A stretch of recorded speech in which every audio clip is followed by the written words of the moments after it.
Mirëmbrëma të gjithëve, përshëndetje dhe mirë se keni ardhur, si çdo mbrëmje nga e marta deri të premten, pak pas orës 18:30, në programin çdo pasdite në TVSH Paralel, pa haruar edhe programin e të hënës, ku ne takohemi pak minuta përpara pas orës 16:30. Sot është 1 maj, dikur ka qenë një nga ditët e veçanta ku shumë pak mundësi kishin njerëzit për të festuar dhe konsideroni edhe këtë si një moment bukur, flamurë shumë ngjyrë, spartakiadash etj etj. Sot i ka humbur edhe vetë koncepti i protestës, sepse ose ne duam të protestojmë 365 ditë të vitit me dëshirën tonë, ose nuk protestojmë asnjë ditë të vitit pa dëshirën tonë. Për të folur për këtë, po edhe për ndryshimet e rëndësishme të kodit të punës, për të cilin të gjithë duam të marrim informacion, shpeshherë ankohemi për mungesë informacioni, pastaj kur e kemi nuk dim ta përdorim, gjërat fillojnë edhe mbarojnë tek ne nganjëherë. Me ne në studio është zoti Erion Manohasa, drejtori i inspektimit të marrëdhënieve të punës dhe dialogut social. Mirëmbrëma, mirë se erdhët. Ju falenderoj që jeni këtu me ne. Joana Karanxha, specialiste rekrutimi. Mirëmbrëma, mirë se erdhët. Ju falenderoj që jeni këtu. Eltoni Liriani, këshillues karriere. Mirëmbrëma, faleminderit që je këtu, sa herë flasi për punën Elton, ti je gjithmonë i pranishëm, është kënaqësi që të kemi në studio. Dorela Kurani, sociologe. Mirëmbrëma, mirë se erdhët. Ju falenderoj. Dhe zoti Kol Nikolla, kryetari i Konfederatës së Sindikatave, me të cilin unë dua ta nis bisedën për në këtë ditë sotme. Si pushim keni qenë sot? Hiç protesta, hiç, do të thënë, këte ankoheni që ka numër të vogël pjesëmarrësish në sindikata të profileve të ndryshme të punës, po rolin tuaj rrallë e shikojmë ne. Ju falenderoj për një temë jashtë sensible që sot që është një ditë që kushtohet punës dhe punëtorëve dhe ju interesoni dhe kemi thirrë një panel kaq nderuar për të diskutuar rreth kësaj teme, mjaft të rëndësishme, mjaft shqetësuese për shoqërinë tonë, që është e vërtetë që ka vite që në Shqipëri është hedhur një pyetje për diskutim 1 maj, është festë apo protestë, dhe Konfederata Sindikale e Shqipërisë, unë profesor realisht e bashkangjit ka vite kësaj të dytës, që 1 maj është protestë, nuk është festë. Por se si zhvillohet protesta, ku zhvillohet dhe për çfarë zhvillohet, mësanej ju përket kryesisht strukturave, antarëve, punëtorëve, ata që na kanë vënë besu, të cilët e vendosin dhe këtë vit kanë vendosur që ne ta decentralizojmë protestën. Ajo zhvillohet kryesisht në disa qarqe dhe rrethe dhe në disa ndërmarrje kryesore ku punëtoria është më organizuar.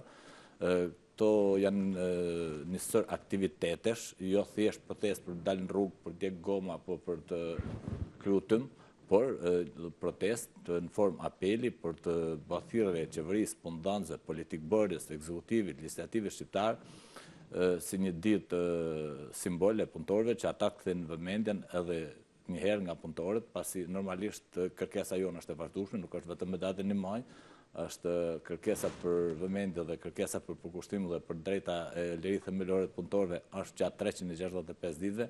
Në gjatë 365 ditëve jemi në protestë, jemi në kërkim të një jetë më të mirë, jemi në kërkim të një punë drejtë, jemi në kërkim të drejtave dhe lirive të punëtorëve, dhe sot mund të bëhet një bilanc i këtyne kërkesave tona, mund të bëhet një bilanc i këtyne protestave tona, të cilat me një shumatore ne i kemi llogaritur në disa aktivitete ndryshme siç folëm më përpara. Ndërkohë, ju vetë thatë që nuk është e rëndësishme vetëm të dalësh të bërtasësh në rrugë, kjo protesta duhet të fillojë në fakt që aty tek vendet e punës, dhe fakti që njerëzit në Shqipëri janë të organizuar dhe në protesta me profil profesioni, sa të aft, dhe këtu nuk ka të bëjë me aftësinë apo mungesën e aftësisë së tyre për ta ngritur zërin, po ndonjëherë me sigurinë që kanë ato për të ardhur në punë, sa kjo protestë ndjehet brenda punës, sa kjo protestë ndjehet ku diun, te fasoneria, sa kjo protestë ndjehet te ndërtimi, sa kjo protestë aty tek fusha ku operohet. Është problem i kulturimit dhe emancipimit shoqëror. Normalisht duhet ta pranojmë, nuk e di se si do të vim dakord me kolegët, por normalisht shoqëria jonë është një shoqëri e cila vuan nga çështja e civilizimit dhe kulturizimit të protestës. Normalisht është një shoqëri e dhunuar për 50 vjet, ndoshta një shoqëri e dhunuar edhe për 500 vjet, dhe normalisht është shumë vështirë që nocioni i protestës, nocioni i civilizimit të njerëzve që dalin në mënyrë të hapur, në mënyrë pa ndrojtje, të kërkojnë të drejtat, kërkojnë lirit e tyre është pak e vështirë. Jo vetëm për sa i përket punëtorëve, por besoj edhe për nëpunësit dhe për strukturat tjera. Unë njoh plot dhe në struktura shtetërore të cilët nuk janë dakord me kontratën e punës, nuk janë dakord me mënyrën se si trajtohen punë, por realisht e kanë të vështirë që t'i bashkangjiten thirrës hapur për protestë. Po kështu edhe në media duhet flasim këtë pak hapur. Unë kontaktoj me shumë gazetarë, me shumë ndoshta nuk flas për drejtues emisionesh, se ndoshta ata kanë pak ma e lidh në profesion dhe paguar më mirë, po kryesisht gazetarët e terrenit, gazetarët e rubrikës, kameramanët, punëtorët e skendës e me radhë, janë njerëz që realisht edhe ata janë të pakënaqur me vendin e punës, janë të pakënaqur me mënyrën se si trajtohen punë, janë të pakënaqur me shpërblimin e punës, por realisht protesta është pak e vështirë, është pak larg. Fatkeqësisht ne si shoqëri e kemi akoma protestën një dritë në fundin e tunelit. Pak përpara se të filloni, nuk flas vetëm për punëtorët, flas për gjithçka. Po, unë kam një zakon dreqi që mua çfarë ma shes syri, ma thot goja, edhe kur është për te asaj që duket. Ne pak momente përpara se të filleshim në transmetim, edhe bashkë patëm një mini debat të shkurtër, ju nuk e tani ose nuk e pranoni, ose nuk e shikoni, ose nuk doni ta shikoni, nuk e di, do ta zgjidhni ju, që gjitha këto që ne po flasim është problem. Është problem guximi të gjej unë në vendin tim të punës për të kërkuar llogari për atë që më takon mua. Sepse kjo më lidh drejt për drejt me sigurinë, lidh drejt për drejt me një kusht po deshe rri, po deshe ik. Ka ca gjëra që pavarësisht se unë mund të dua t'i bëj, jam duke menduar pak për një kohë më afatgjatë të ekzistencës time në punë. Atëherë, për zgjidhur këto probleme që ju përmendët, nuk ka mundësi që të kryen me një afat të shkurtër. Flasim për një problem shumë kompleks, të cilin ne si ministri kemi një strategji të caktuar dhe kemi një fokus, të cilin po mundohemi gradualisht ta implementojmë dhe si strategji.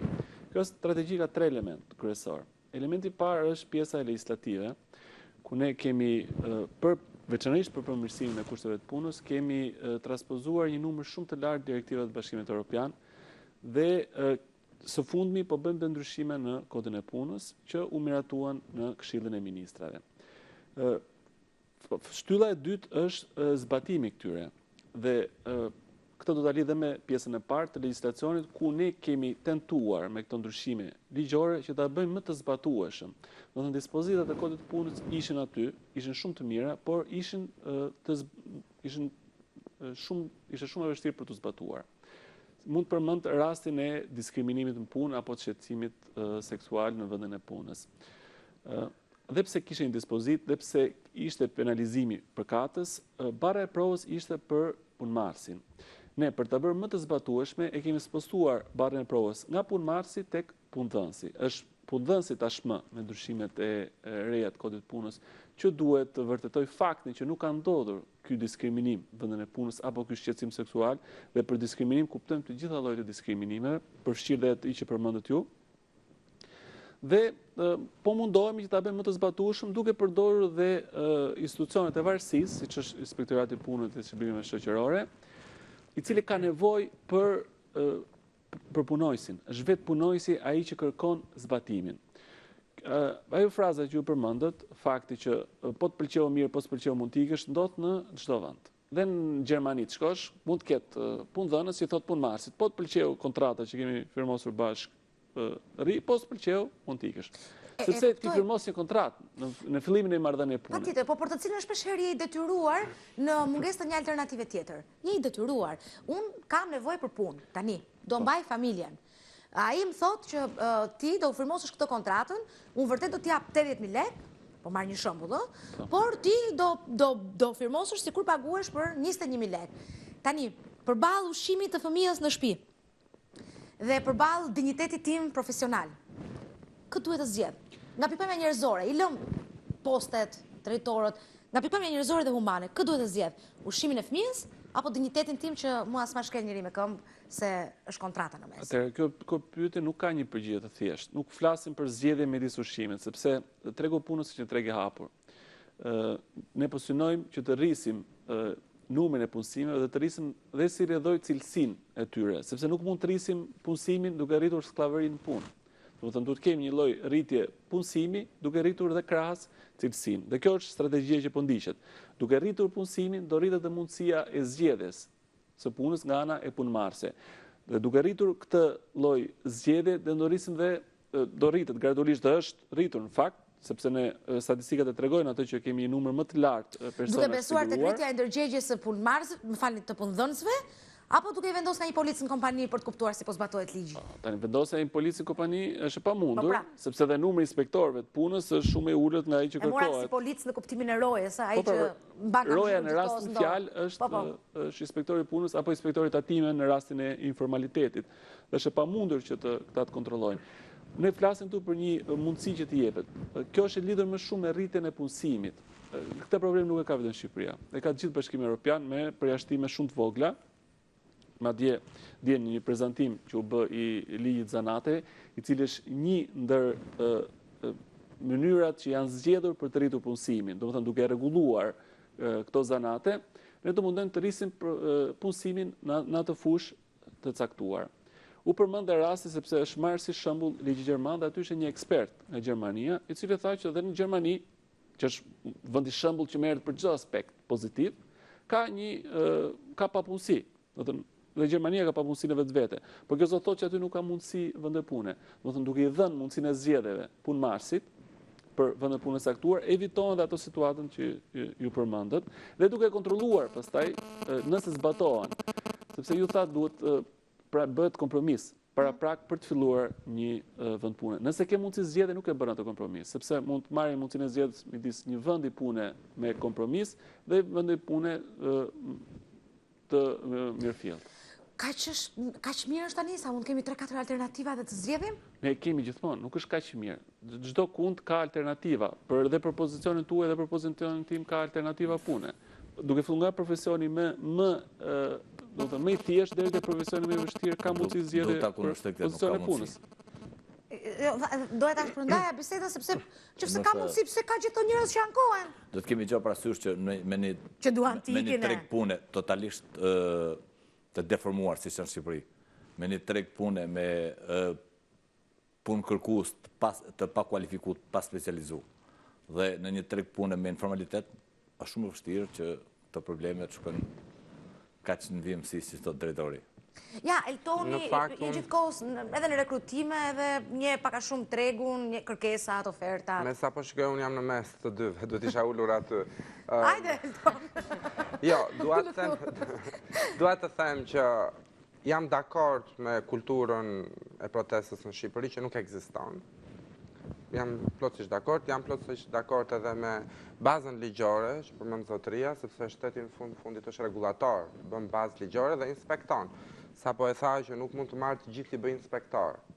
Pra, është edhe pjesa tjetër, do të thënë që duhet ta kemi dhe ne kulturën e të respektuarit të disa rregullave ose kulturën njerëzore edhe në punëdhënie. Prandaj po thoja, duhet me besu të ndërgjegja tani te vedia. Tani unë do thosha që të mendojmë një formë tjetër, sepse jemi ndarë në dy kampe edhe kaq edhe nuk po gjejmë gjuhë përbashkët. Unë do sugjeroja kështu. Gradualisht ju në institucionin tuaj ndoshta duhet të filloni të rrisni ndërgjegjësimin e protestës. Pra, që në shkollën e mesme, nuk po them ta bëjmë lëndë, por të fillojmë ti mësojmë njerëz se si protestohet. Pra, si protestohet në mënyrën e duhur dhe si kërkojnë të drejtat në punësim. Pra, kjo është një pjesë që ndoshta duhet ta bëjë institucioni juaj. Pjesa tjetër që mund të bëjë shteti, ndoshta nuk do jetë vetëm me kontroll ose të bëjmë xhandarin. Ndoshta të japim edhe atë pjesën tjetër të shpërblimit të një gjëje të mirë. Pra, unë jam kundra ndëshkimit të një gjëje të gabuar, por jam pro shpërblimit të një gjëje që bëhet si duhet. Pra, e thënë ndryshe. Po ku ndryshon një? E thënë ndryshe. Për shembull, mund të them diçka. Ne si kompani punësimi, ndoshta do ndiheshim të shpërblyer nëse shteti na trajton ndryshe, ose na subvencionon, ose na bën qefin qoftë edhe me fjalë të mira, që të reklamojmë raste vërtet flagrante. Do të thonë, kjo është një mënyrë tjetër. Pra, ka shumë kompani punësimi që i rinë larg inspektoriatit sepse tremben, thonë, o boboç, na duhet tani na vjen kontrolli se jemi në rregull. Ka kompani punësimi që janë 100% në rregull dhe duan ta kenë mirë ose të flasin me inspektoriatin e punës ose me zyrën e punës. Pra, ndoshta duhet të ndryshoj mentalitetin. Nuk kemi as Gjermani, absolutisht nuk arrim dot aty. Unë nuk mendoj që ne mund të krahasojmë me Gjermaninë. Aq më tepër në punësim kanë tjetër kulturë, nuk mund të krahasojmë me Shtetet e Bashkuara. Ne as nuk duhet të krahasojmë me vendet afrikane, që themi si më erdhi shumë rënd nga një kompani e madhe amerikane që i shkau goja gjatë takimit me mua dhe tha, domethënë e them në shqip që më vjen shumë keq sa që jemi në një vend të botës së tretë. Unë e pashu dhe automatikisht jo se jam patriot ose jo se hoqa patriotin në atë moment, po profesionistin, dhe i tha, shiko, keni një opinion të gabuar për Shqipërinë.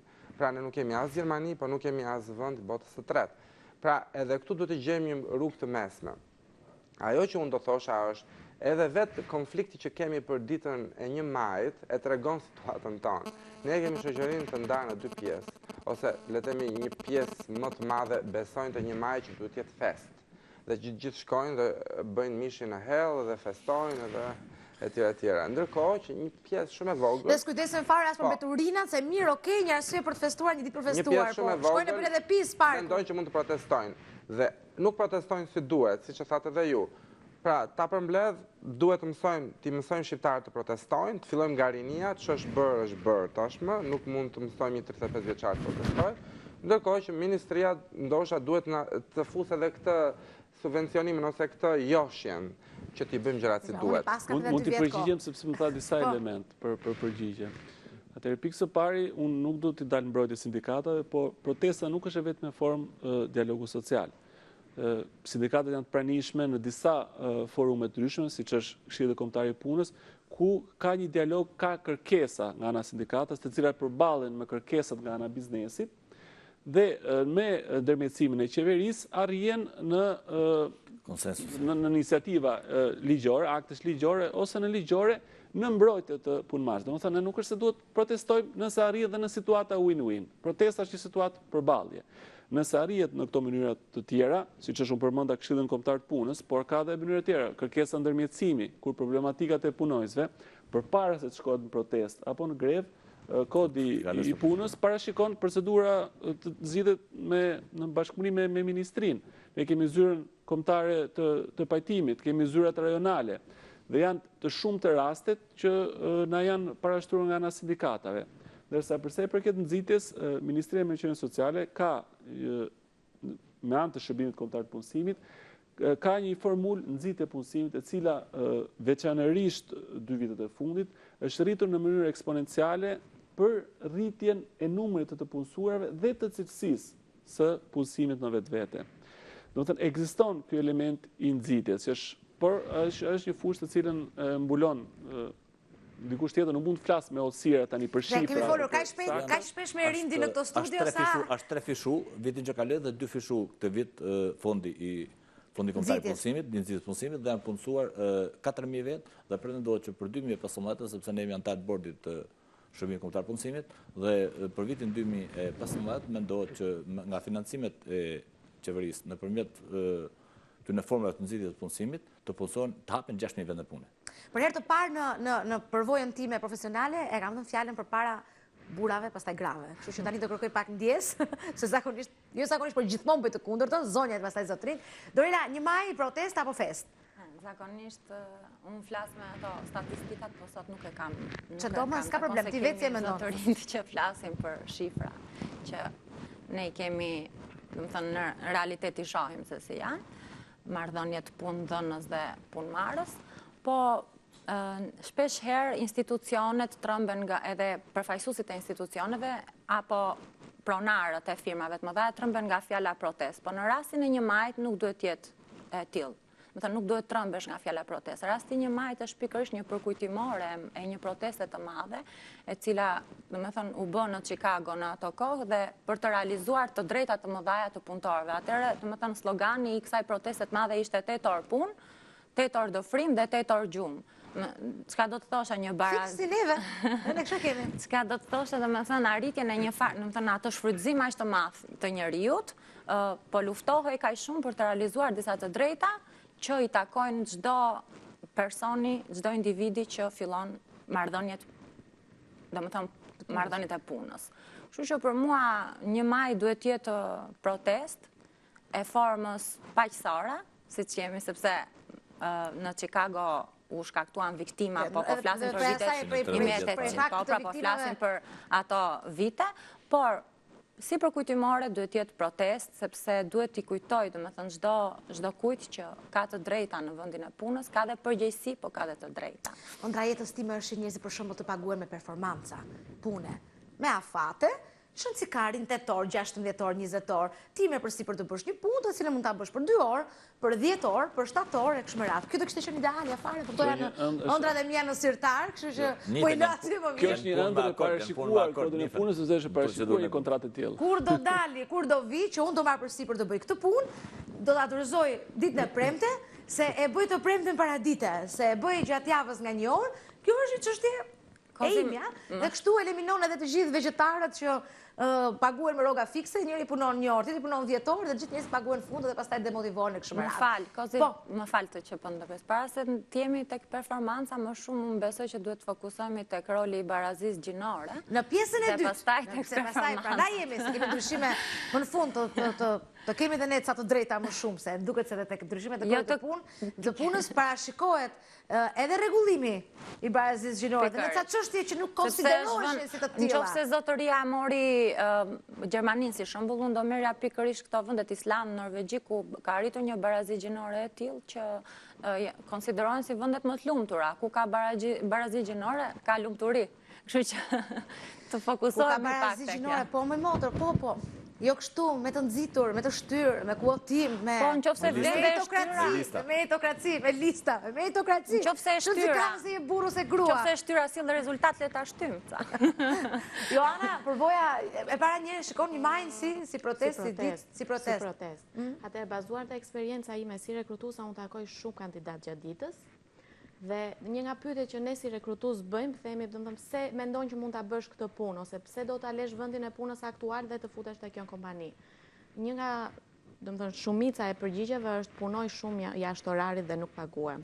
Pastaj vazhdon kushtet e punës nuk janë siç janë premtuar në kontratë, domethënë mund të them raste që edhe në disa kompani mohohet edhe uji i pishëm. Domethënë ka punonjës që dalin vetë blen ujin e pishëm, që kjo është një nga kushtet themelore që është në kontratë dhe që e parashikon dhe kodi i punës. Pakënaqësitë janë të shumta. Domethënë në shumicën e telefonatave për shembull që ne bëjmë te kandidatët për t'i ofruar një vend pune, janë shumë të rralla rastet që marrim një përgjigje negative. Po fal, dua të mbetem pak të citoj nëse s'bëj gabim. Kushtet e punës shpeshherë nuk janë ato që janë të parashikuara në kontratën paraprake. Çfarë ndodh se Eloni aty ka te kontrata, ti ke bërë një kontratë, me kushtet e të cilës unë jam shumë dakord. Rrugës, kushtet e kontratës ndryshojnë. Të masin sa herë po shkon tualet, sa herë do bëj shuj, ku di unë, do i ditë do të bëj shkuj edhe me si quhet, me raport mjekësor, që të tregosh që ke ca detyrime ndaj vetes dhe që duhet shkosh pak më shpesh në tualet, fjala vjen, sepse pa pritur ndryshojnë këto kushtet. Çfarë ndodh në të tilla raste? Do mbasësh punën. Kjo është e sigurt, po të hapësh gjyqje, ku di unë. Atëherë nuk ka nevojë të hapësh gjyqje. Ne jemi, do të thënë, të gjithë dhe publiku i gjerë është ndjeni të faktit që punëmarrësi është subjekti i dobët në marrëdhënie kontraktore në marrëdhënie kontraktore pune. Dhe për këtë arsye ekziston dhe sindikatat, ekziston dhe shteti në kuptimin e organizmit rregullues. Do të thënë është një organizatë e cila tenton të rregullojë këtë lloj marrëdhënie. Për rastet e tilla të shkeljes kontratës. Pra ndryshimi i kushteve të kontratës rrugës. Ja këtu jemi. Unë kam firmosur një kontratë, rrugës ka ndryshime. Ka dinamika. Ka ngjarje. Ndryshon kontrata. Këto, nëse ka zhvillime negative, ekziston mundësia që të ankimojnë pranë Inspektoratit Shtetëror të Punës, i cili kontrollon zbatimin me përpikmëri të kushteve të punës. A do ishte ky person i dëshiruar në vazhdim? Atëherë ky personi, pikë së pari, marrim në sensin praktik apo pragmatik të fjalës që ankimimi është sekret. Nëse flasim për një subjekt i cili ka një numër të mjaftueshëm punonjësish, nuk do merret vesh. Do të thënë, punëdhënësi s'ka si ta kuptoj cili nga individet e ka bërë këtë ankesë. Dhe nëse kuptohet, nëse shkon inspektori dhe largohet nga puna pasi ka ndodhur kjo ankesë, mund të jetë, po do të jetë një shkak që kjo zgjidhje e kësaj kontrate të jetë të përdoret si provë fakti që është bërë kjo ankesë në Inspektoratin e Punës, do jetë shumë e lehtë që të përfitojë si zgjidhje e padrejtë e kontratës punës. Do të parashikoj dëshpërblimin që ka legjislacioni shqiptar. Se pa që në nevojshme, zakonisht nuk të heqin, zakonisht ta bëjnë jetën kaq të vështirë sa ti ikësh vetë dhe unë do thosha këtë gjë që ne jemi treg i vogël. Do thënë edhe kam raste që shikojnë si delja e zezë. Për shembull, jo vetëm nuk imagjinohet dot që të merret vesh që dikush është ankuar te inspektorati i punës, po ta them, kjo është nga perceptimi që më japin biznesmenët, unë jam ana e biznesit. Qofse ata e marrin vesh, ndoshta nuk e heqin me një herë, do të thotë kjo se janë avancuar në këtë drejtim. E mbajnë, i bëjnë atë ferrin që ju sapo e thatë, dhe largohet vetë. Pasi largohet, është thashë themnaja e madhe e referencës, që është një tjetër problem. Dhe askush nuk e merë. Në Shqipëri nuk të marrin në punë, po morën vesh që t'i ke hedhur në gjyq punëdhënësin e mparshëm. Dhe ai është privat. Është krijuar dhe kjo idea që shtetin mund ta hedhësh në gjyq, nuk ka problem.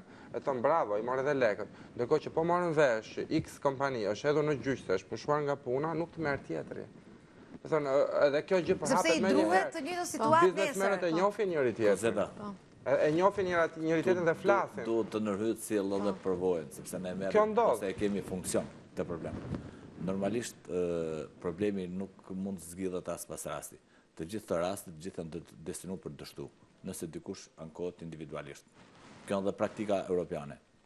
Gjithmonë ne duhet të japim zgjidhje kolektive. Vetëm nëse zgjidhjet bëhen kolektive, atëherë jemi të garantuar sukses. Pra që të përfitojë dhe ai njeriu individ që është ankuar, po dhe kolegët e tij të punës. Edhe kolegët e tij gjithë dhe të bëhen si rast unifikues për gjithë sistemin, domethënë për gjithë profesionin, na ndërmarrjen, na kompaninë, na kush qoftë. Dhe zgjidhjet kolektive jepen vetëm nëpërmjet sindikatave dhe kontraktave kolektive të punës, të cilat mbi bazën e këtyre masani ndërtohet sistemi i kontraktimit individual. Mirë, për çfarë ndodh? Normalisht faji ngelet tek sindikata sepse janë brishta, janë të organizuar, janë të përçara, janë pa kapacitete, ka lloj opinioni publik. Po në të vërtetë nuk janë gjithë ato dhe nuk është rasti që unë sot bëj bilancin e sindikatave. Por normalisht edhe vetë shteti nuk ka shumë interesuar që sindikatat të ketë aktive në treg, me qëllim që sindikatat të paraprin zgjidhje kolektive të problemeve dhe të minimizohen masane zgjidhjet sporadike që dalin ke persona apo individ apo profesionet veçanta. Duke i dhënë sindikatave hapësira pune dhe duke u krijuar një shtrat ligjor i cili fatkeqësisht në Shqipëri nuk ekziston, që flasim këtë hapur, do flasim ndoshta mbrapa edhe për kodin e punës, do përsëri kam përgjigjet tona, të cilat her pas here dalin dhe asnjëherë nuk zbatohen, nuk rregullon problemet me zgjidhje individuale. Sa do javë tjetër, sa do zoti tjetër, nëse ti je një individ dhe qosh ku na punëdhënësit tat, qoftë shtet, qoftë privat, qoftë kushdo qoftë edhe vllajot, nëse të merr punë, të merr për të shfrytzuar. Ky është dikur i thoshin xhungël, tani i thon kazino. Kom gjuhën i thon kapitalizëm kazino. Dikur i thoshin kapitalizëm xhungël. Normalisht ky është kapitalizëm, ai tjetër merr për të shfrytzuar.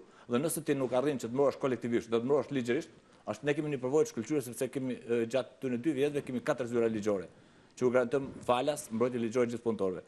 Dhe po të kemi bërë edhe një botim për largimet nga puna në gjykatën e Shkodrës dhe të Tiranës për 10 vjet, dhe po të shikosh mbi 6-70% janë larguar sektorin privat dhe janë penalizuar. Dhe kur kanë qenë sindikatat përfaqësuesin gjyq, nëse sa herë ka shku në ndërhyrje individuale, ose ka humb ose është destinuar për të larguar nga vend pune. Është vërtet. Po si reklamoni, sepse mua kemi dëgjuar. Për mua është hera e parë që dëgjoj këtë. Varet, nuk e di tash në kë mungesë ne si shpërndahet informacioni pra për këtë. Nuk ne kemi diskutuar edhe herë tjera, nuk është nevoja. Nuk du për efekt managerial dhe për efekt nuk du zemra firmash private, absolutisht jo, por ne kemi më 10 kompani private që për para 2 vjetësh mund korrik nëse ju bjen në vëmendje, ne kemi zhvilluar 2 greva në 2 pjesë ndryshme në Shqipëri, nuk po them emrat për efekt, se jemi në televizor, në veri dhe në jug, ku kishte punë me 2 motor, 4 motor, punë si sklevrit, i futshin marena dhe i myllshin. Dhe kemi zhvilluar grevë, protest, kemi fjet 4 net jashtë atje.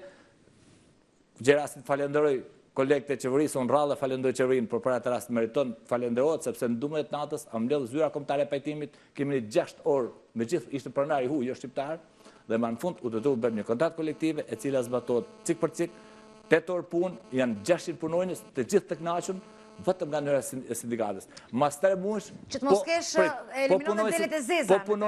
Po punonësit e kësaj kompanie në një vend tjetër. E morën vesh se çfarë ndodhi këtu? Dhe u organizuan. Pat shumë thirrje, jo dum sindikati, ishte pamundur. Ishte pamundur për ty sindikata. Kemi fut deklata personale në mënyrë të fshehtë. Mas një javë, 2 javësh i kemi grumbullu, i kemi çuar noteri, masani i kemi dalë përpara punëdhënësit. I kemi thënë zotëri tani ti do punosh, do na pranosh. Ka fal pak. Ka shumë raste që mund të kishit ndërhyrë, se unë di raste të tjera që nuk është ndërhyrë, ndoshta nuk keni pasur informacionin. Po unë mendoj që kandidatët që unë kam takuar dhe unë kam punësuar me mira njerëz në këtë vend, nuk më ka përmendur asnjë njeri që ka besim tek sindikata. Sot në Shqipëri janë të antarësuar në sindikat nga fuqia punëtore vetëm 7 deri në 12% Po pra, janë shumë pak. Po si ka mundësi që janë kaq pak? Sepse nuk janë të antarësuar. Janë shumë faktorë që nuk duhet të zgjasim sot. Ashtu tepër që do duhet të ndalemi tani tek një material i përgatitur nga gazetare Onareta Çuka. Të lutem Erion, ti duhet të jesh i vëmendshëm se mos ndoshta ne kemi bërë një gabim tek materiali dhe pastaj ta korrigjojmë bashkë se ore me shtetin këtu në studio. Korrigjojmë gjatë rrugës, korrigjojmë gjatë rrugës. Ta korrigjoj. Unë besoj që është në rregull sepse është i përditësuar, por për çdo gjë është Erioni këtu. E shohim bashkë dhe kthehemi përsëri në pjesën e dytë të programit.